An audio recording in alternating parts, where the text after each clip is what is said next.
What's up, everybody? Welcome into another episode of Profit Picks. If you are new, I always start this show by being transparent. Yesterday ended up being another good day for myself. I'm pulling it up here. Ended up going 7-3. Um, got there with the Texans. That was a top play winner.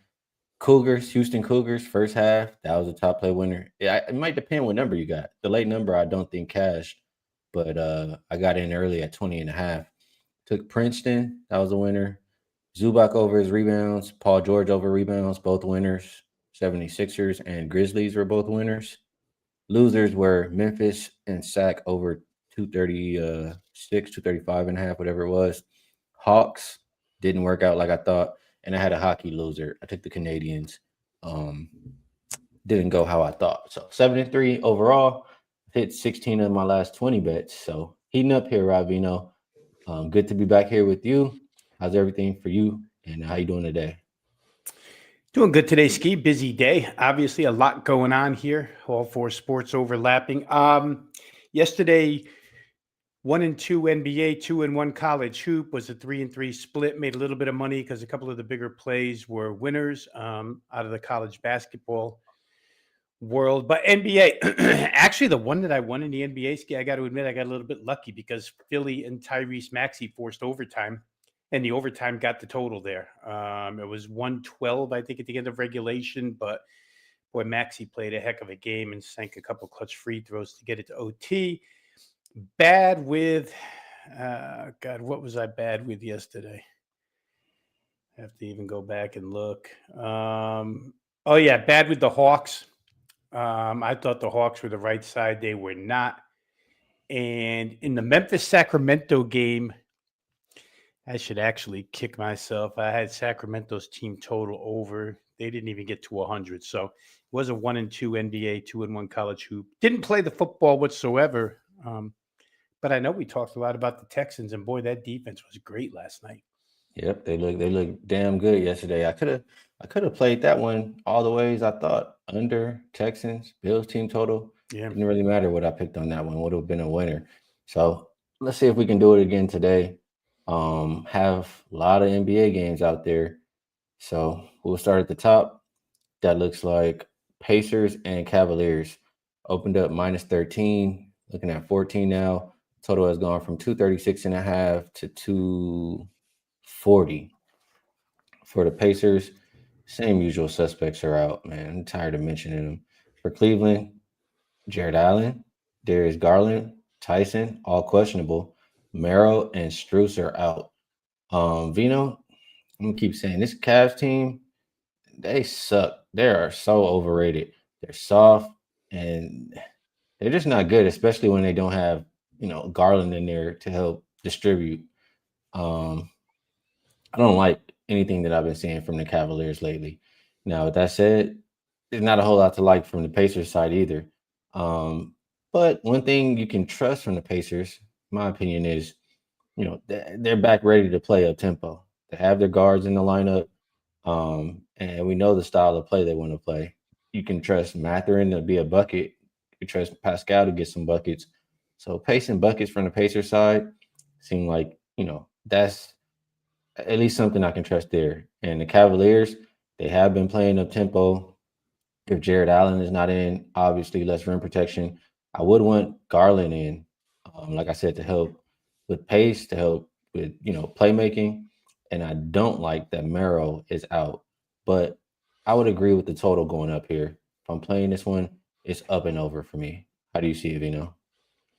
Yeah, I think Kenny Atkinson, the coach of the Cavs, agrees with you because he was not real pleased with his team and kind of let loose. He's not a coach that speaks often, but he will. And he was PO'd after they lost to Houston. He said, because the Rockets won the rebounding battle by 12, 51-39, 21 second chance points off of 16 boards. Kenny Atkinson, we couldn't stand toe to toe with them. We've got to rebound the ball better.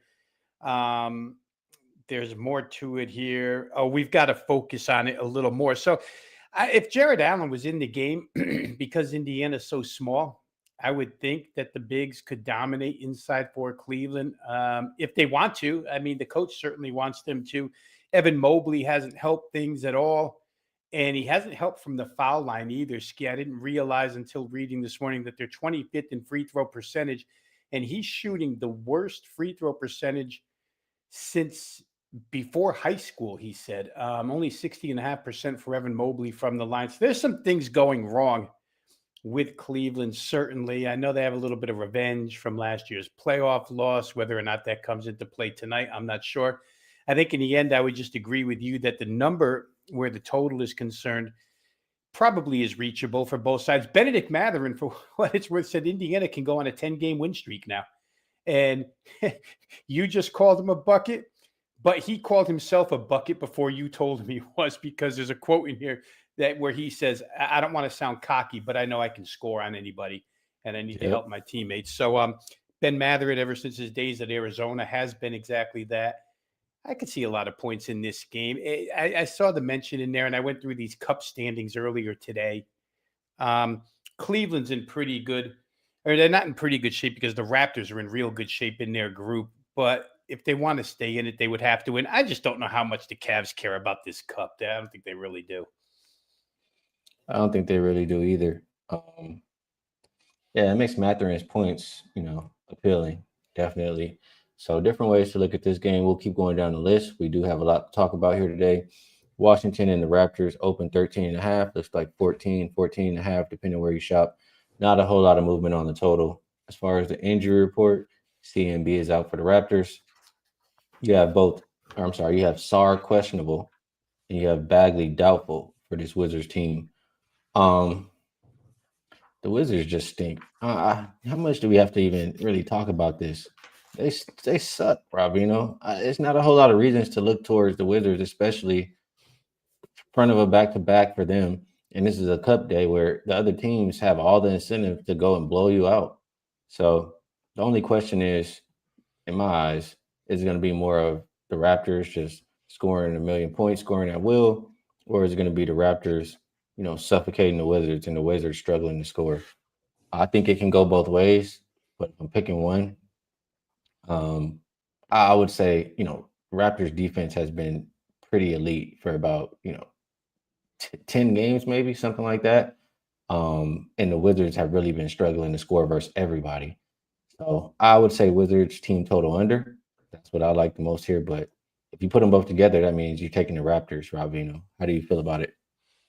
Yeah, I like the Raptors. And I'm not big on laying this type of points, but for all the reasons you just mentioned, they're capable of it. Their defense has been really good this year. We've talked about it more than once on this show. For Washington, the two injuries are worrisome for them. Not that they're good defensively anyway, but if Sarr doesn't play, Sarr didn't play the other night. Bagley was his replacement, or Sarr got injured the other night. Bagley was his replacement. And then Bagley went down. And so now you've got the starter and his backup both probably not going to play tonight, which makes them even softer in the middle than they were previously. Toronto is a team that's aggressive to the rim. I could see a lot of points out of Toronto. They are 2-0 in their Group A out of the East, as far as cup is concerned. Contrary to what I said about Cleveland, I think Toronto does care. Toronto's a team that's up and coming and probably wants to win something like this. So I could see a lot of enthusiasm out of that side. They played this team once earlier this year and only beat them by 1 point. I think that's got to change here. I think Toronto probably could win this one by 20. And again, using the two things you said, is Toronto just going to go crazy scoring, or are they going to strangle Washington from scoring? I just put those two together and think they'll win by more than 14. I think you can get 13.5 too, as I talk here. All right, so we're in agreement on that one. We'll keep going down the list. Nets and Celtics, 15-point spread for this one with a total of 222. For Boston, only Tatum is out. For Brooklyn, Cam Thomas, Highsmith, Saraf, all out. I mean, this Nets team does continue to struggle to score without Cam Thomas out there. How much can we trust this Celtics defense? I guess becomes the question here tonight. Celtics definitely not a team that I'm looking to lay 15 points with. I'll tell you that right now. But just looking here, they have been a solid defense. Nets have been struggling to score. Could be another Nets team total under. Um, what do you think about Celtics and Nets, Rob? Well, we just saw it a couple of days ago, and I think you cashed. I think I remember being on the show when you said Celtics Nets full game under, and it stayed under. Um, but I'm not. The Celtics were in a far different point spread position that night. It wasn't minus 15, and I don't trust their 3-point shooting enough, Skee, to tell you the truth. They like to launch threes. They haven't shot them as well this year. We've documented that quite a bit. Pritchard did come on a little bit recently, but I'm not going to lay 15 with this Celtics. So for me, it was a game I immediately scratched. I guess there's cases to be built for some form of under in this game. There's probably even a case to be built for holding your nose and betting the dog just because the other side probably isn't worthy of laying 15 points here. But I choose neither. Well, I can move on to the next game. Yeah, these are the slowest paced teams the last 5 games, 30th and 29th. That was part of the reason why, I did roll with that full game under last time. But man, I don't Jaylen trust the Brown's a Nets. liar, Rob Veno. You know he's a liar. He's definitely a liar. But I don't trust this Nets defense. That's the problem for me. The Nets, they kind of just give it up. I know they were good that last time they played, but just looking at the Nets, I mean, they've been all right. They've been all right defensively. It's hard for me to trust them. So I guess lean under. Nets team total under is starting to get a little low at 103.5, but should be a slower game. Yeah, I'll say full game under again if I'm playing this one. All right. MPJ had a little to say off topic, didn't he? Shout out to dropping dimes in the chat. Yeah, MPJ has a lot to say. They're telling him to shut up. They're telling him to leave the podcast alone. All right, man. we got another one. Miami and Chicago. Not a whole lot of movement. I mean, sitting right at the opener of 2.5. Total though did go up from 246.5 to 250. I think this is the highest total we've seen so far this season. No Wiggins, Rozier, Jovic, or Hero for Miami. For Chicago, you do have Trey Jones questionable, Kobe White questionable, and you have Jalen Smith probable. Zach Collins out. I can't help but think, Rob, and I'm pulling up these schedules. Let's pull up these schedules for both of these teams. The Heat, well, first of all, Bulls have been playing a lot of games lately. Could be supposed to be a flat spot. First game home after a long road trip, right? Fourth game in 6 nights, and the first of a back-to-back for them. They play the Wizards tomorrow. The Heat do have the rest advantage. Okay, so the Heat have played the Warriors without anybody. Steph, Jimmy, Draymond, everybody sat. The Knicks 2 times without Brunson. The Cavaliers once without Donovan Mitchell, Garland, and I believe Mobley. I mean, they've just been taking advantage of teams in unhealthy spots or however you want to call it. So I can't really trust whatever I've seen from the Heat lately. That's kind of how I'm feeling. For the Bulls, and got to go through theirs too. To be fair, they did have to fight with the Blazers. I don't like that too much. They did win that game though. They beat the Nuggets. That's definitely a noteworthy win right there. And that was the second game after Giddey got injured or came back from injury. So just alone off of that, I think the Bulls are a little more trustworthy than the Heat here. How are you viewing this game? Yeah, and for the Bulls, Skee, remember that was the second of a back-to-back in altitude for Denver. Or for Chicago, excuse me. They had played, I don't know, was it Utah the night before maybe, and then played Denver. I remember because I had Denver and they didn't even win the game. I don't want to play into the first home game after 4 road games for Chicago. It's actually 6 of their last 7 since November 7th. They've been on the road a lot and not home. So I don't really want to take their side. What I wanted to do more than anything was play the Miami team total over here, but they priced me out. It's 124. Bam Adebayo is back, according to most reports, for Miami tonight, which should help the offense. but I can't get there to play them to hit 125 in this game. They could do it, just don't think it's a good enough number for me to get involved. So, because the odds maker, like you say, it's the first 250 we've seen, they kind of priced me out of everything here. Don't like what Chicago's done defensively recently. I think we've hammered that home. What Billy Donovan said early in the year has gone south really quickly. And that Portland game the other night where they were up like 19 with 8 minutes left. Again, I got stung by the Bulls twice on the road. Maybe I'm just bitter. That could be it. But I'm going to stay away here. I would have liked to have played Miami's team total over. Just a shade too high for me. Vino liking the Miami side a little bit more. I'm liking the Bulls side. We'll see how this one shakes out. Pelicans and Mavericks. Mavericks went from a 3.5 point spread to 4.5. Total also went up from 229.5 to 234. That is definitely surprising there. Let's just refresh here. D'Lo, questionable. No AD, no Kyrie, no Nimhart for the Pelicans. Poole, Murray, Matkovic, all out. Pelicans, I mean, they're just so sorry. I mean, the Mavs are sorry too, but I feel like the Mavs can be better. Um, at least they've given up on this Cooper Flag point guard. I mean, that's one positive for the Mavericks. I don't think they've given up yet. I think they still want to win. And being at home here, seeing Pelicans team everybody's been beating on, I like to think that they play hard and get a win here at home. Mavericks are nothing for me. What do you think, Vino? Played hard the other night. They got a referee whistle against them on a driving layup at the end of the game against the Knicks. But the Knicks didn't have Brunson. The Knicks didn't have Anunoby. Still, Dallas played them really, really tough. They're starting to get a little bit healthier at the rim, too. Skee, Gafford, Lively. These guys are playing again. I think the only one they're missing is Anthony Davis. So it helps. And it is funny. I'll say it again. Cooper Flag point guard experiment ended as soon as Nico Harrison got fired. And maybe now they're trying a little bit more to what they should have been doing all along. I remember this game too. It's funny how you don't remember your wins as much as you remember your losses. But remember, Dallas laid 8.5 to this team a while back and got beat at home. New Orleans was on a back-to-back Oh and yeah. won the game straight up, 101-99.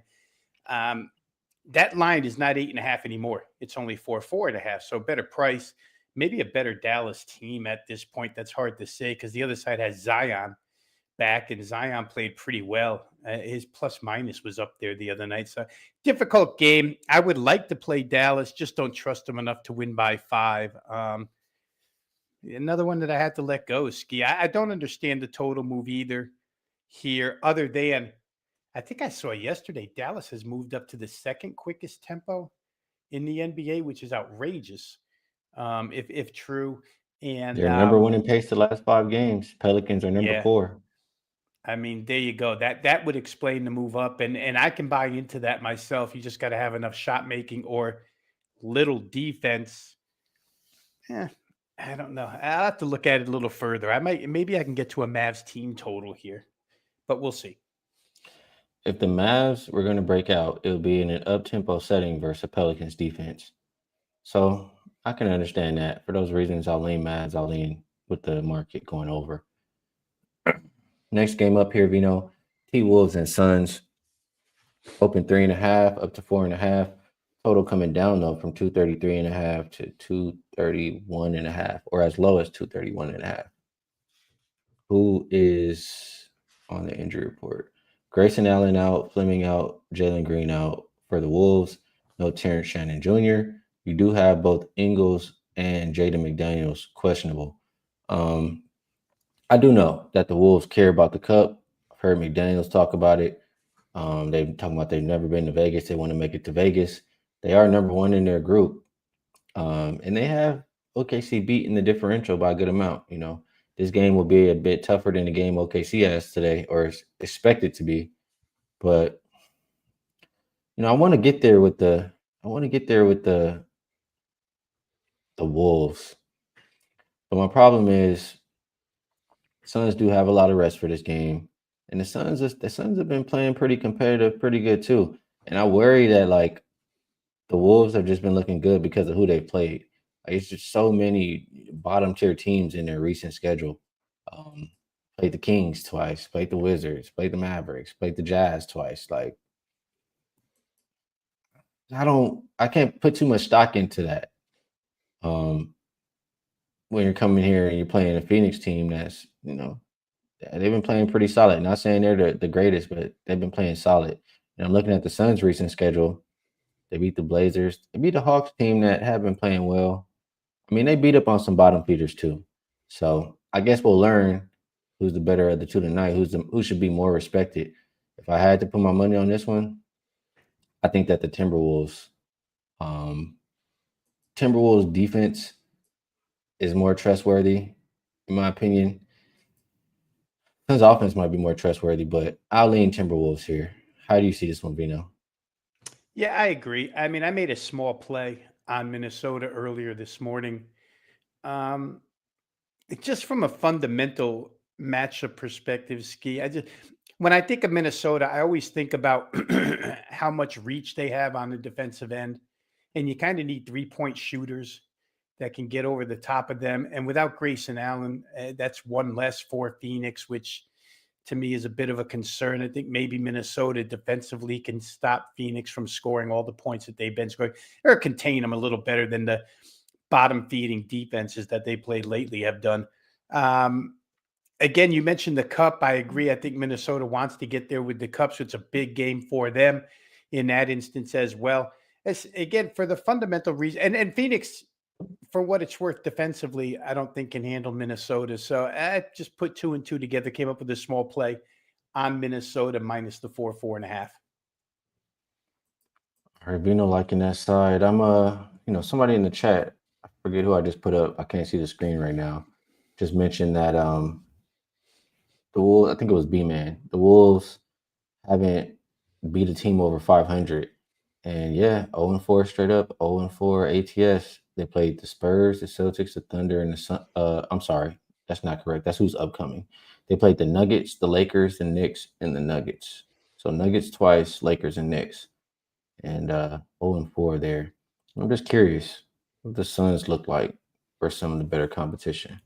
So Suns 2-4 straight up, 3-3 ATS. So a little bit better. The one thing too I do have to think about and mention here, Vino, is the Suns have played better at home than on the road. Um, the more I think about this, the Suns could compete in this game. I mean, Minnesota is only beating up on the bottom feeders. Let me just glance at one more thing here. Yeah, Suns 7-1 ATS at home so far this season. Wolves 3-4. This is a tough game. Any last thoughts here? No, I stated the case where I think Minnesota probably gets the win. The only thing I'd say real quick here is that 0-4 that you listed for Minnesota against better teams. I think those four are a different class than Phoenix. Two Denvers, a Lakers, and a Knicks. Fair, That's a little fair, bit better class than Phoenix. fair, very, very, very fair. All right, let's talk about those Nuggets. Nuggets versus the Rockets should be a good one. Opened up -2, looks like 2.5. Total's gone up slightly from 234.5. As high as 236.5. For Denver, you have Aaron Gordon probable. They'll be without Braun and Strother. For the Rockets, you still have Jabari Smith Jr., Steven Adams, questionable. Tari Eason, DFS, and Van Fleet will be out.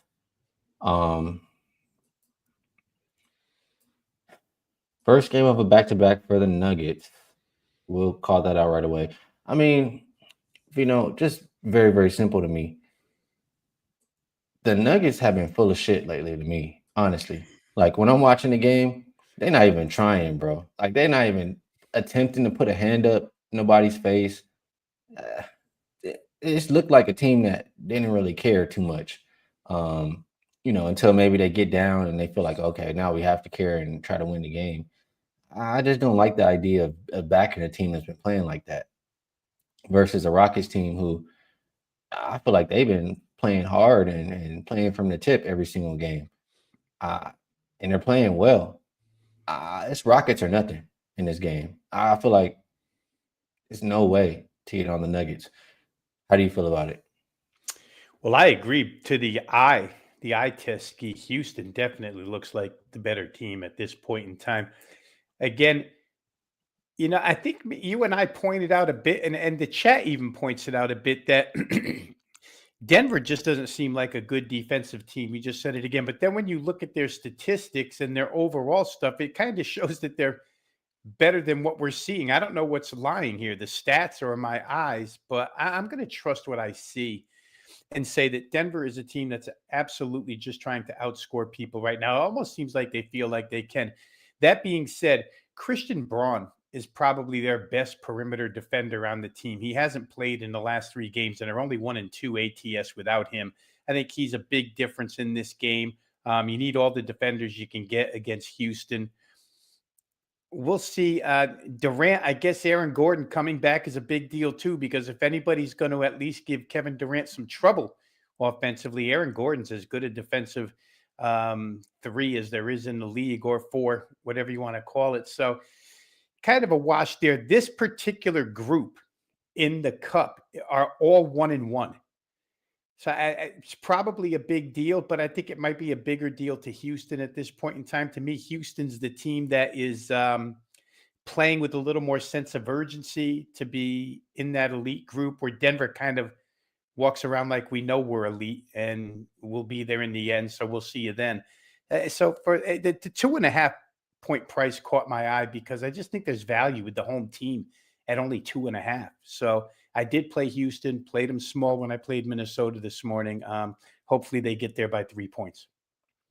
I like them. I agree with Mark. It's a statement game, letting them know, we're here over here in the West. You better wake up, Denver.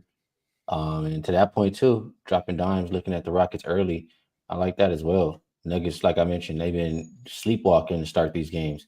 They have not covered in their last 5 first halves. Yeah, I think that's could be worthy of a double up. Rockets first half, full game, absolutely. All right, Real quick here, Ski, just to add to that real fast, what Houston did to Cleveland the other night, I think is kind of what we're saying here. I read you the quote from Kenny Atkinson. Houston made them look soft, made them look like they're not caring too much. And maybe that same thing happens here tonight with Denver. I'm in agreement. I am. I do have. I mean, it's an opinion. What they thought about Luca and how they were saying Luca is so fat and out of shape and this and that. I don't know. I know Joker's been putting up some points, but he's just been looking like I don't know. He too much loafing around from Joker for me. He looking just too slop. That's my opinion. He's still going out there and getting these triple doubles, but maybe that's why the defense looks so weak. He's not even moving. Like, if one person is not moving, the defense is gonna be sorry. Everybody else can't just rotate for you. So true. That's Maybe my he wants to ride the observation. horses instead. He wants to go play with the horses. They better go build a horse track close to the Nuggets arena and get them excited. We could go for that. Yeah, build a horse track. All right. Blazers and Warriors opened up 6.5, up as high as 8. Total, not a whole lot of movement. Drew Holiday is questionable. Sharp is questionable. Grant is probable. Robert Williams questionable. No Scoot, no Matisse Thybulle, no Wesley. For the Warriors, you have Jimmy, Dre, Buddy Hield, all probable. Kuminga and Melton are out. Now, this Blazers team has looked terrible. Like, they're lost without Drew Holiday out there, in my opinion. So seeing him no longer doubtful, more questionable, if they get him out there, it'll be a big boost for that Blazers team. So it's important to know who's going to play in this game. This is a game where I would absolutely wait to know who's for sure locked in. Because if he's in, I honestly think you could get some value here on the Blazers just because of how bad they've looked lately. And the Warriors, they've had, they look good. A game, maybe you change the lineup. They've been inconsistent. I'll say that. They haven't proven that, their team you could trust night in and night out yet. So if Drew Holiday's in, it would be Blazers. If he's out, I want nothing to do with the Blazers. How do you feel about it, Vino? Couple of things here, and it was the biggest play I made this morning, Skee. I played Golden State, but I played Golden State first off of reaction to the quote from Tiago Splitter, the head coach of Portland, who said, "It's difficult to play the way that we want to play. We don't have the energy to play fast. We're getting slower and slower as a team. We have to play guys, or we're having to play guys that are in developmental roles right now." Speaking to the injuries that Portland has suffered. Remember how quick they were to start and their defense is falling apart. It's falling off the face of the earth. For Golden State, I mean, typical Steve Kerr. Again, I should kick myself for just not betting Miami as the largest play of the month in that final game of the road trip, where you just know what Steve Kerr is going to do. He's going to tank it. He's famous for doing that stuff. The starting five that night was terrible. And you're just saving guys till you get home to play a game here, which is a little bit of a revenge. Portland beat this team by 20 at the end of October. So I think that's in the back of Golden State's mind here. Of course, all the starters are going to come back and play tonight against a team that Tiago Splitter says just doesn't have the energy to play fast anymore. Pat Spencer, Cam Spencer's brother of all people, had to open up with a quote who said, "I think we'll be grateful at the end of the year that this isn't the stretch that we have to play at the end of the season," talking about the 6-game road trip. They got it over with. They don't have to deal with it at the end of the year. He had to play 32 minutes the other night because, Kerr didn't play anybody. I just think that game the other night was a setup to come home, to win big here. I don't know that the cup means anything to the Warriors, but it is a cup game. And I don't like what Splitter said about, team not having energy, can't play the way they want to play right now. And they're playing guys that should be in the developmental league. Yeah, I wouldn't like that either. If I'm thinking about the Blazers for sure. Yeah, quote wise, can't back the Blazers. So move over to the last game in the association tonight. Thunder and Jazz. This one did go up from 14.5 to 16.5. Total has had a lot of movement. It opened 234.5. Saw it go up as high as 236.5. Come back down as low as 232.5.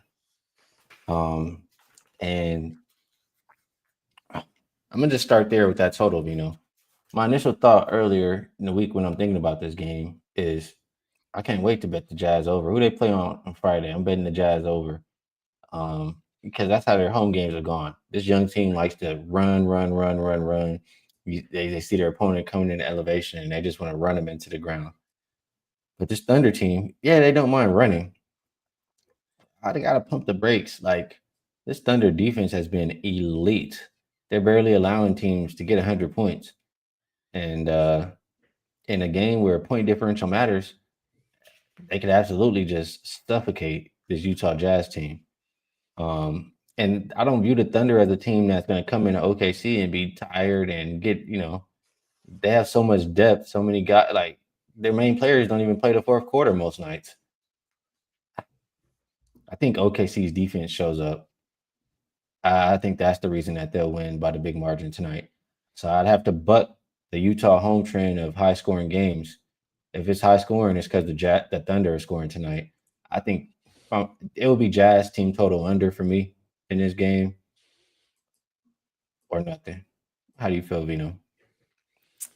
Yeah, well, from the Oklahoma City defensive standpoint, Skee, what they like to do kind of is hand in glove with Utah, because I don't know that Utah has the best ball protection backcourt. Oklahoma City is going to come smother you, and they're getting healthier by the day. Really, remember at the beginning of the season they played without a lot of bodies in that rotation, and still won games. To your point about Oklahoma City not walking in, let's say the way that we compare them to Denver, the way we just talked about Denver, kind of lackadaisical. OKC 16-1, they haven't been lackadaisical at all, and they've covered some of these numbers. So the fact that they pressure the ball as much as they do and score in bunches off steals, I don't know that Utah's ball handling is good enough to prevent that from happening here.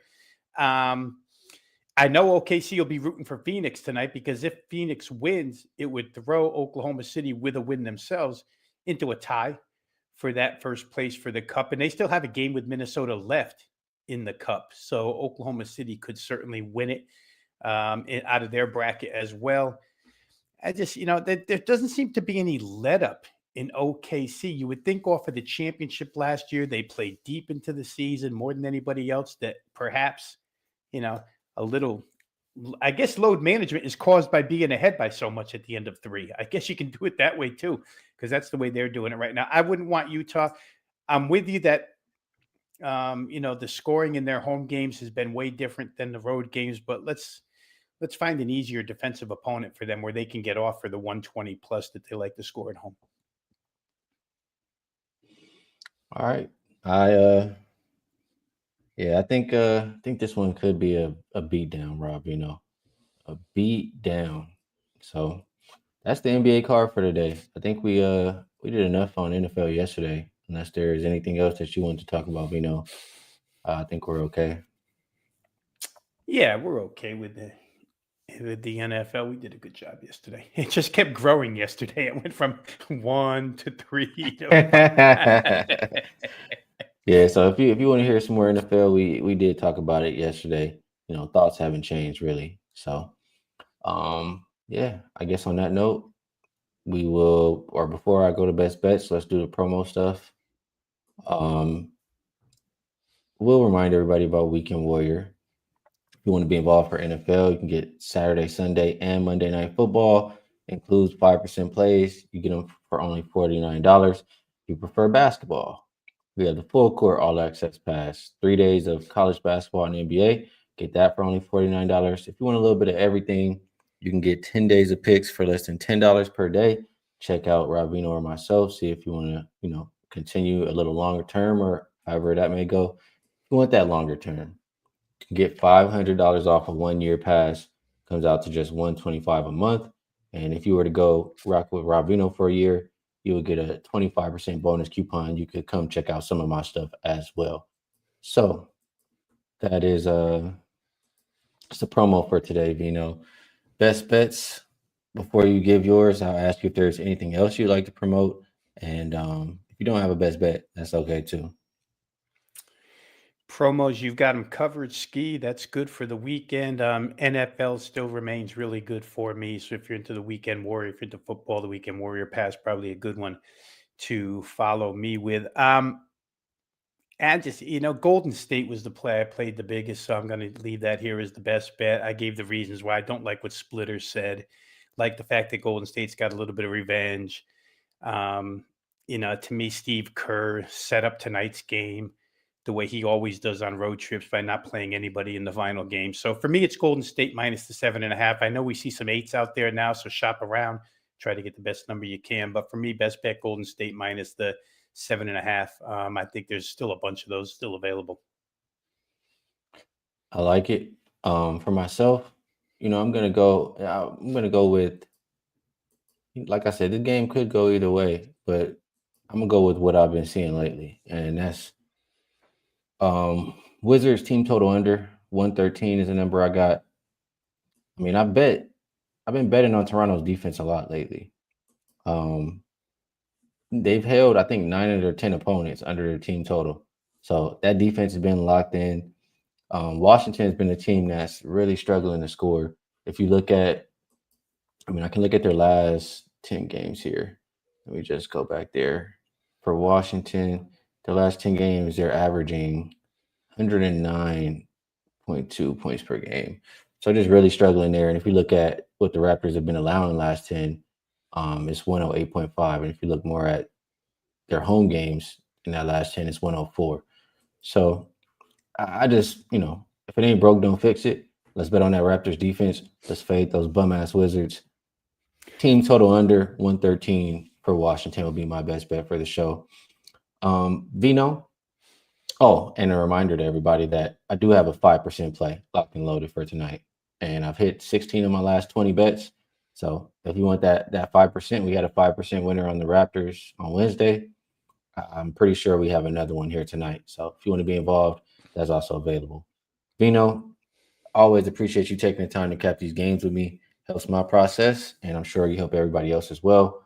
People in the comments, we appreciate you. You guys are great people, great cappers, and we all just, we're here trying to help each other cash. So best of luck on all your action tonight. We'll be back again Monday. So until then, peace.